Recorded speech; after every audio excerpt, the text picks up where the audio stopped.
ನನ್ನ ಪ್ರೀತಿಯ ಸಂಬಂಧಿಕರೇ, ಬಳಗದವ್ರೆ, ಒಂದು ಕಿವಿ ಮಾತು ಹೇಳ್ತೀನಿ ಕೇಳ್ರಿ. ನೀವು ಈಗ ಲಗ್ನ ಸೀಸನ್ ಸ್ಟಾರ್ಟ್ ಆಯ್ತು. ಎಲ್ಲೇ ಲಗ್ನಕ್ಕೆ ಹೋದ್ರು ಒಂದು ಅಂಗಿ ಪ್ಯಾಂಟ್ ಪೀಸ್ ಕೊಡ್ತೀವಿ. ಹೆಣ್ಮಕ್ಳಿಗೆ ಸೀರೆ, ಮಕ್ಕಳಿಗೆ ಬಟ್ಟೆ ತರ್ತೀರಿ. ನಾವು ಗಂಡು ಮಕ್ಕಳಿಗೆ ಅಂಗಿ ಪೀಸು ಪ್ಯಾಂಟ್ ಪೀಸ್ ಕೊಡ್ತೀವಿ.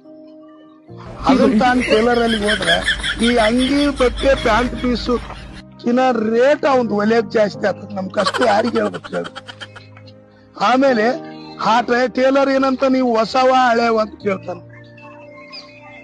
ಯಾಕಂದ್ರೆ ನಿಮಗ್ ಮಾಡಿದ್ದು ಇನ್ನೊಬ್ರು ಮುಯ್ಯ ಮಾಡಿದ್ವಿ, ನೀವು ಮಾಡಿದ್ವಿ ಇನ್ನೊಬ್ರಿಗೆ ಮಾಡಿದ್ವಿ, ಇನ್ನೊಬ್ರಿಗೆ ಮುಯ್ಯ ಮಾಡಿ ಮಾಡಿ ಮಾಡಿ ಕಿಮುಟ್ಟಿಟ್ಟೋಗ್ಯಾವ ಬಟ್ಟೆಗಳು. ದಯಮಾಡಿ ಸಂಬಂಧಿಕರೇ, ಯಾವ್ದಾನ ಒಂದು 50 ರೂಪಾಯಿ ಟೀ ಶರ್ಟ್ ಕೊಡಿಸ್ರಿ, ಹಾಕಿ ನೆಮ್ಮದಿಯಿಂದ ತಿರುಗಾಡ್ತೀವಿ.